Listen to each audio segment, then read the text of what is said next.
विश्वमौली ज्ञानोबा यांचा सद्गुरु महिमा प्रतिपादन करणारा, सद्गुरु महात्म्य प्रतिपादन करणारा 4 चरणांचा गोड असा मला वाटतं सगळ्यांच्या पाठातला आहे का? नाही. ज्याचा पाठ नसेल त्याला मग मी म्हणणार नाही बाबांचे शिष्य असो. प्रत्येकाचा पाठातला नाही का? प्रत्येकाचा पाठातला असणारा गोड असा अभंग आज सेवेकरता निवडलाय.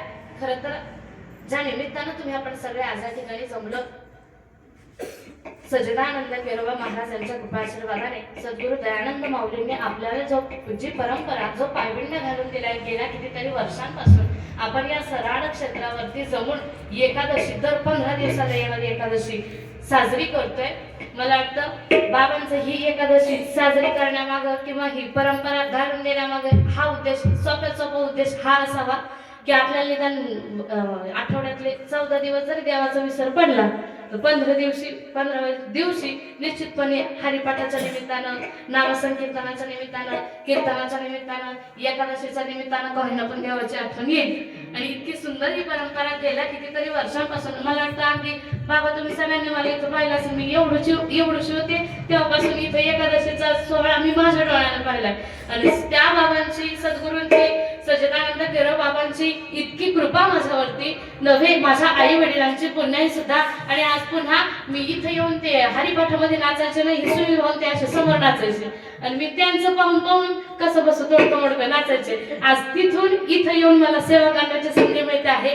निश्चितपणे माझ्या आई वडिलांचे पुण्याई, बाबांचा कृपा आशीर्वाद, आज तुम्हा सर्व माय बाबांची सेवा मला करण्याची संधी मिळते आहे. गेल्या मला वाटतं 2-3 वर्षांपासून ही सेवा माझ्याच वाट्याला, आमच्या माळेगावला ग्रामस्थांकडे आजची ही एकादशी आणि त्या निमित्तानं माझ्या वाट्याला आजची ही सेवा सद्गुरु सहजानंद बाबांच्या आज्ञेनं माझ्या वाट्याला आली.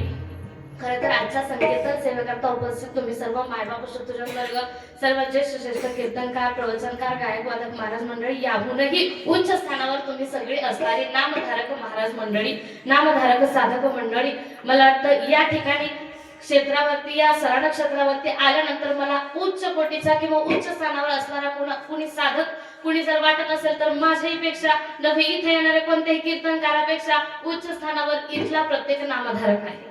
कारण या कलियुगामध्ये तुम्ही सगळे जाणकार खरं तर ना, इथं मला उभं करताना तुम्ही बोलायला हेच तुमचं चुकीचं आहे. तुमचं सगळ्यांचं मी ऐकावं, तुमच्या सगळ्यांच्या पावलावर पाऊल ठेवून मी चालावं. तुम्ही सगळे ज्या परमोच्च, ज्या परम दिव्य अवस्थेला पोहोचलेत ना, त्या दिव्य अवस्थेला मला घेऊन जावं, हे सगळं तुमच्या सगळ्यांचं काम आहे. पण बाबांची आज्ञा आहे, आता ही लेकरू तोडकं मोडकं जसं काय बोलल तसं तुम्ही सांभाळून घ्यायचं, समजून घ्यायचं. जमलं ना?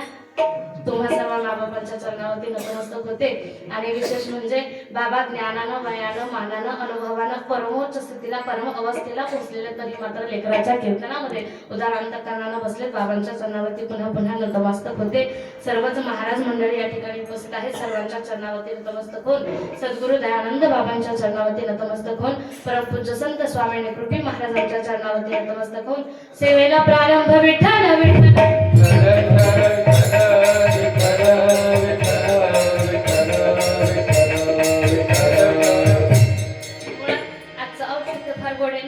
आपल्या 15 दिवसाला औचित्य येतं आपलं हे एकादशीचं औचित्य. पण एकादशीचं महात्म्य नक्की काय? आपल्या वारकरी संप्रदायाच्या दृष्टीनं, आपल्या आनंद संप्रदायाच्या दृष्टीनं एकादशीला काय एवढं महत्व दिलंय पहा. शास्त्र सांगतं एकादश म्हणजे 11. शास्त्रानुसार एकादशीच्या दिवशी 11 गोष्टी वर्ष कराव्या, म्हणजे त्या त्यागाव्यात, त्यांचा अवलंब करू नये, त्या आपल्या आचरणात येऊ नये. कोणत्या त्या 11 गोष्टी? युद्ध क्रीडांच, निद्रांच, तांबूलम, दंत धावनम, पराभवादम, पैशून्यम, स्थैर्यम, हिंसा तथारती, कोपम, अनृत्य वाक्यम च एकादशा विवर्जयात. संस्कृतामध्ये सांगितलं, मराठीमध्ये सोप्यात सोपं सांगते बरं. युद्ध क्रीडांच, निद्रांच, एकादशीच्या दिवशी युद्ध क्रीडा म्हणजे जुगार खेळणं वर्ज्य आहे.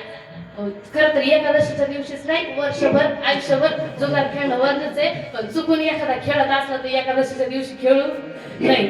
द्युत क्रीडांचं, निद्रांचं, निद्रा म्हणजे एकादशीच्या दिवशी झोपणं ग बाय. हा, कीर्तनामध्ये झोपलं तर वर्जच आहे, पण एकादशीच्या दिवशी घरी सुद्धा झोपलं वर्ज, म्हणजे एकादशीच्या दिवशी झोपायचं. द्युत क्रीडांचं, निद्रांचं, तांबूलम म्हणजे एकादशीच्या दिवशी मिसरी लावणं वर्ज आहे. दंत धावणं म्हणजे एकादशीच्या दिवशी दात घासणं वर्ज आहे. द्युत क्रीडांचं निद्रांचं तांबूलम दत्त धावनम परापवादम पै शून्यम स्थैर्यम हिंसा तथा रती. एकादशीच्या दिवशी दुसऱ्याशी विनाकारण वाद घालणं, दुसऱ्यावर विनाकारण रागावणं, दुसऱ्याची हिंसा करणं, एकादशीच्या दिवशी चोरी करणं, एकादशीच्या दिवशी खोटं बोलणं, एकादशीच्या दिवशी रथ